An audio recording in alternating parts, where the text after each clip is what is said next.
রহস্যময় পারিবারিক গল্প। পেটে একটু ব্যথা হচ্ছিল কয়েকদিন যাবৎ। ছেলে বলল ডাক্তারের কাছে যেতে। গাইনি ডাক্তারের চেম্বারে গেলাম। রিসেপশনে নাম দিতে গিয়ে সে বলল, আমার ওয়াইফের অ্যাবসেন্টমেন্ট দরকার। ও আমি তাকালাম তার দিকে। রিসেপশনিস্ট জিজ্ঞেস করল, কি সমস্যা? ছেলে বলল, সম্ভবত প্রেগনেন্ট, চেক আপ করাতে চাই। কি? আমি হকচকিয়ে গেলাম। কি বলছিস? ফিসফিস করে জিজ্ঞেস করলাম। সে আমার কানের কাছে এসে বলল, মা, একটু অ্যাক্ট করো, পরে বুঝিয়ে বলবো। ডাক্তারের রুমে গিয়ে ডাক্তার জিজ্ঞেস করল, আপনার সমস্যা কি? ছেলে বলল, ডাক্তার সাহেব, আমার ওয়াইফের পেটে ব্যথা হচ্ছে, আমরা ভাবছি সে প্রেগনেন্ট। ও! চেক আপ হওয়ার পর বাড়ি ফেরার পথে আমি রেগে গিয়ে বললাম, এসব কি করলি? সে আমাকে একটা বেঞ্চে বসিয়ে দিয়ে বলল, মা, আমি চাই এটা সত্যি হোক। আমি চাই তুমি আমার স্ত্রী হও, আমার সন্তানের মা হও। আমি কান্নায় ভেঙে পড়লাম। ছেলে, তুই কি বলছিস? সে আমার চোখের জল মুছে বলল, আমি তোমাকে ভালোবাসি মা, আমি তোমাকে বিয়ে করব। এই গল্পটি সম্পূর্ণ শুনলে আপনাদের পানি অটোমেটিক বের হয়ে যাবে।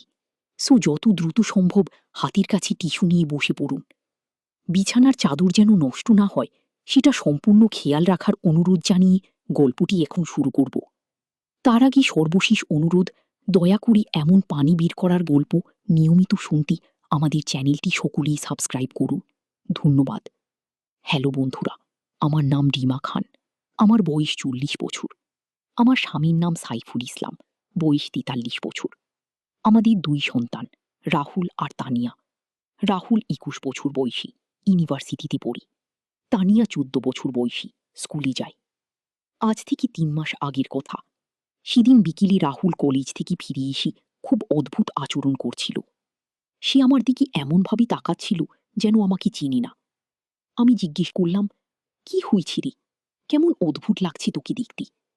বলল, মা, আমার মনে হচ্ছে আমি তোমাকে চিনি না।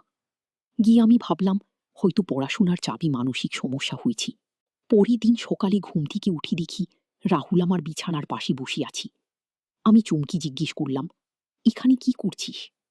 সে বলল, মা, আমার স্বপ্নে দেখলাম একটা মেয়ে। সেই মেয়েটাকে দেখতে হুবহু তোমার মতো, কিন্তু সে আমার মা নয়, সে আমার প্রেমিকা। ঘু। আমি রেগে বললাম, এসব কি বাজে কথা বলছিস? মাথা খারাপ হয়ে গেছে নাকি? সেদিন সন্ধ্যায় রাহুল আবার এসে বলল, মা, আমি ভুল করে বলেছিলাম। আসলে আমার মনে হচ্ছে তুমি আমার মা নও, তুমি আমার বান্ধবী। আমি তাকে চড় মারতে গেলাম, কিন্তু সে আমার হাত ধরে ফেলল। বলল, প্লিজ মা, আমার কথা শোনো, আমি তোমার কাছে একটা গোপন কথা বলবো। সে আমাকে নিয়ে বেড নিতে গেল। বলল, মা, তুমি জানো না, আমরা আসলে রক্তের সম্পর্কের ভাই বোন নই। তুমি আমার মা নও, তুমি আমার দত্তক মা গো। আমি হতবাক হয়ে গেলাম। বললাম, এসব কি বলছিস তুই? আমার নিজের পেটের ছেলে। রাহুল বলল, না মা, আমি জানি, সত্যি। আমি আমার জন্ম সার্টিফিকেট দেখেছি, সেখানে লেখা আছে আমার আসল মার নাম অন্য কিছু, আর তোমার নামও অন্য কিছু। আমি বললাম, কোথায় পেলি সেই সার্টিফিকেট? সে বলল, বাবার আলমারি থেকে। গো, সেই রাতে সাইফুল বাড়ি এলে আমি তাকে সব বললাম। সাইফুল প্রথমে অস্বীকার করল, কিন্তু যখন আমি জোর দিয়ে জিজ্ঞেস করলাম তখন সে স্বীকার করল। বলল, হ্যাঁ, রাহুল আমাদের দত্তক নেওয়া ছেলে। তুমি সন্তান নিতে পারছিলে না, তাই আমরা তাকে দত্তক নিয়েছিলাম। কি? আমি রেগে গেলাম। বললাম, এত বড় কথা আমাকে বলনি কেন? সাইফুল বলল, তোমাকে বলার সাহস হয়নি, ভাবলাম তুমি কষ্ট পাবে। কি? পরের দিন রাহুল আবার আমার কাছে এসে বলল, মা, এখন তো জানলে আমরা রক্তের সম্পর্কে নেই, তাহলে আমি তোমাকে ভালোবেসে বিয়ে করতে পারি কি? আমি চমকে গেলাম। বললাম, তুই কি বলছিস? আমি তোর মা, হোক না দত্তক, কিন্তু মা তো। রাহুল বলল, কিন্তু আইনত আমরা স্বামী স্ত্রী হতে পারি। আমি তোমাকে সত্যিই ভালোবাসি। গিয়ে আমি কান্না শুরু করে দিলাম। বললাম, এসব কি বাজে কথা বলছিস? আমি তোর মা, তুই আমার ছেলে গো। এর পরের দিন রাহুল আমাকে নিয়ে ডাক্তারের কাছে গেল। সেখানে গিয়ে সে যা বলল তাতে আমি লজ্জায় মরে যেতে চেয়েছিলাম। কিন্তু ডাক্তার চেক আপ করার পর যা বলল তাতে আমার মাথা ঘুরে গেল। ডাক্তার বলল, আপনি গর্ভবতী নন, তবে আপনার পেটের ব্যথার একটা অদ্ভুত কারণ আছে।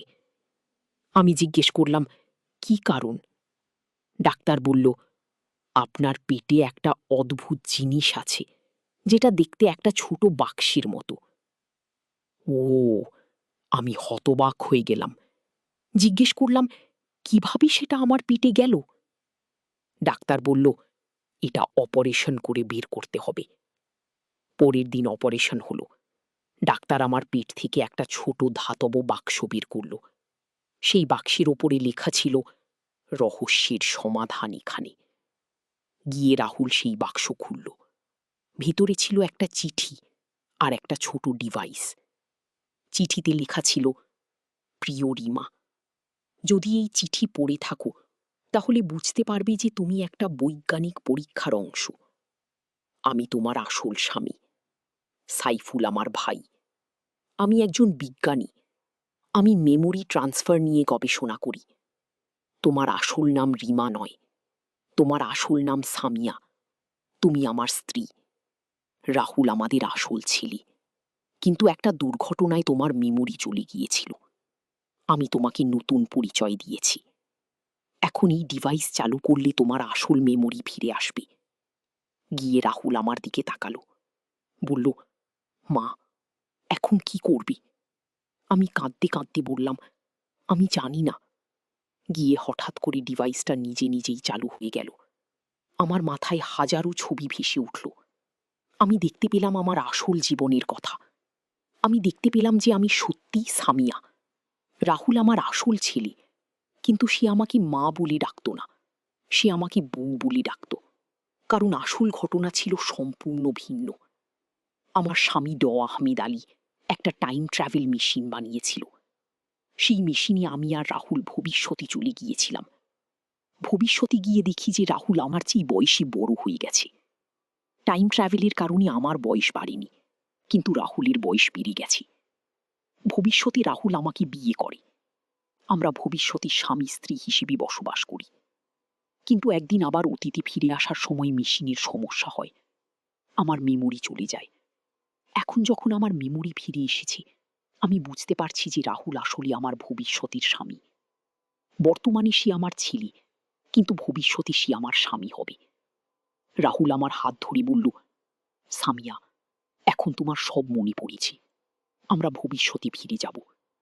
আমি বললাম, কিন্তু এখানে তানিয়া আছে, সে আমার মেয়ে। রাহুল বলল, তানিয়া আসলে আমাদের ভবিষ্যতের মেয়ে। টাইম ট্রাভেলের কারণে সে অতীতে চলে এসেছে। গিয়ে হঠাৎ করে তানিয়া আমাদের ঘরে এসে হাজির।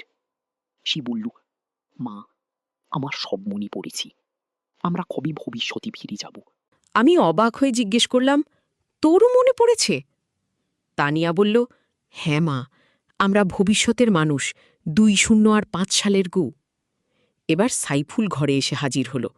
সে বলল, সামিয়া, আমি তোমার স্বামীর ভাই নই, আমি তোমার স্বামী আহমেদ আলী। আমিও ছদ্মবেশে ছিলাম। আমি মাথা চুলকে বললাম, তাহলে আসল ব্যাপারটা কি? সাইফুল বলল, আসল ব্যাপার হচ্ছে আমরা সবাই ভবিষ্যৎ থেকে এসেছি, কিন্তু টাইম ট্রাভেলের কারণে আমাদের সবার ভয়েস আর পরিচয় গুলিয়ে যাচ্ছে। তুমি আমার স্ত্রী, রাহুল আমাদের ছেলে, তানিয়া আমাদের মেয়ে। কিন্তু ভবিষ্যতে রাহুলের বয়স তোমার চেয়ে বেশি হয়ে গেছে বলে সে তোমাকে বিয়ে করেছে কি? আমি বললাম, এসব কেমন গোলমেলে ব্যাপার? সাইফুল বলল, এটাই টাইম ট্রাভেলের সমস্যা, সময় এক জায়গায় থেমে থাকে না। আগে হঠাৎ আমাদের ঘরে একটা উজ্জ্বল আলো ফুটে উঠল। সেই আলোর মধ্য থেকে বের হয়ে এলো একজন বৃদ্ধ লোক। সে বলল, আমি তোমাদের ভবিষ্যৎ থেকে এসেছি, 2120 সাল থেকে। তোমাদের টাইম ট্রাভেল এক্সপেরিমেন্ট সফল হয়েছে। বৃদ্ধ লোকটি আরও বলল, কিন্তু একটা সমস্যা হয়েছে। তোমাদের এই টাইম ট্রাভেলের কারণে পুরো মহাবিশ্বের সময়ের ধারা এলোমেলো হয়ে গেছে। এখন তোমাদের আবার ভবিষ্যতে ফিরে গিয়ে সেই সময়ের যন্ত্রটা বন্ধ করতে হবে। আমি জিজ্ঞেস করলাম, কিন্তু কিভাবে? বৃদ্ধ লোকটি একটা ছোট্ট যন্ত্র আমাদের দিল। বলল, এটা চালু করলেই তোমরা ভবিষ্যতে চলে যাবে। রাহুল সেই যন্ত্র নিয়ে বলল, চলো মা, আমরা ভবিষ্যতে যাই। হো। আমি বললাম, কিন্তু সেখানে গিয়ে আমরা কি করব? রাহুল বলল, সেখানে গিয়ে আমরা একসাথে থাকব। তুমি আমার স্ত্রী হবে, আমি তোমার স্বামী হব। হঠাৎ তানিয়া চিৎকার করে বলল, দাঁড়াও, আমার মনে পড়েছে আসল ব্যাপার। সবাই তানিয়ার দিকে তাকালো। তানিয়া বলল, আমরা কেউই ভবিষ্যতের মানুষ নই, আমরা সবাই একটা কম্পিউটার গেমের চরিত্র। সবাই অবাক হয়ে জিজ্ঞেস করল, কি বলছিস? তানিয়া বলল, আমাদের এই পুরো জীবনটাই একটা ভার্চুয়াল রিয়ালিটি গেম, কেউ একজন আমাদের নিয়ে খেলছে। কি? হঠাৎ চারিদিকে সব ঝাপসা হয়ে গেল। আমি দেখতে পেলাম যে আমরা সবাই একটা কম্পিউটার স্ক্রিনের ভিতরে আছি। স্ক্রিনের বাইরে একটা ছেলে বসে আছে, সে আমাদের দিকে তাকিয়ে হাসছে। ছেলেটি বলল, হা হা হা, তোমরা বুঝতে পারছো যে তোমরা আমার তৈরি করা একটা গেমের চরিত্র? আমি চিৎকার করে বললাম, এর মানে আমরা আসল নই? ছেলেটি বলল, না, তোমরা সবাই কৃত্রিম বুদ্ধিমত্তা, আমি তোমাদের প্রোগ্রাম করেছি। কি? রাহুল রেগে বলল, তাহলে আমাদের এই অনুভূতিগুলো কি? ছেলেটি বলল, সেগুলো প্রোগ্রাম করাই। হঠাৎ সাইফুল বলল, দাঁড়াও, আমার মনে হচ্ছে এটাও সত্যি নয়। সবাই সাইফুলের দিকে তাকায়। সাইফুল বলল, আমার মনে হচ্ছে আমরা আসলে একটা স্বপ্নের ভেতরে আছি। আমি জিজ্ঞেস করলাম, কার স্বপ্ন? সাইফুল বলল, তোমার স্বপ্ন রিমা, তুমি ঘুমিয়ে আছো, আমরা সবাই তোমার স্বপ্নের চরিত্র। হঠাৎ আমার মনে হলো যেন কেউ আমাকে ডাকছে। আমি চোখ খুলে দেখি আমি আমার নিজের বিছানায় শুয়ে আছি, পাশে রাহুল বসে আছে। সে বলছে, মা উঠো, তুমি কয়েক ঘন্টা ধরে ঘুমাচ্ছ গো। আমি বললাম, রাহুল, তুই তো আমাকে বিয়ে করতে চাইছিলি।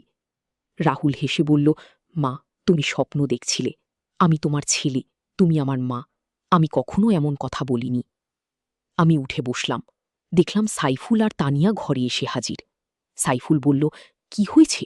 খুব অদ্ভুত স্বপ্ন দেখছিলে মনে হচ্ছে। আমি বললাম, হ্যাঁ, খুবই অদ্ভুত স্বপ্ন। ও। তানিয়া জিজ্ঞেস করল, কি স্বপ্ন দেখলে মা? আমি বললাম, সেই স্বপ্নে তুই বলছিলি যে আমরা সবাই ভবিষ্যতের মানুষ। ও। তানিয়া হেসে বলল, তাই নাকি? আমি তো 14 বছরের একটা স্কুলের মেয়ে।